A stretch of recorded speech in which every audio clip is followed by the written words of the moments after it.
वनतारा का बयान सामने आया है। टीम वनतारा ने कहा है कि हम अत्यंत विनम्रता और कृतज्ञता के साथ माननीय सर्वोच्च न्यायालय द्वारा नियुक्त विशेष जांच दल यानी एसआईटी के निष्कर्षों का स्वागत करते हैं।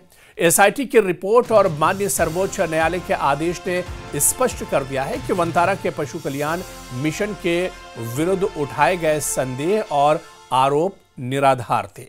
एसआईटी के प्रतिष्ठित और व्यापक रूप से सम्मानित सदस्यों द्वारा सत्य की पुष्टि वनतारा में सभी के लिए न केवल राहत की बात है बल्कि एक आशीर्वाद भी है, क्योंकि यह हमारे काम को सिर्फ बोलने का अवसर देता है।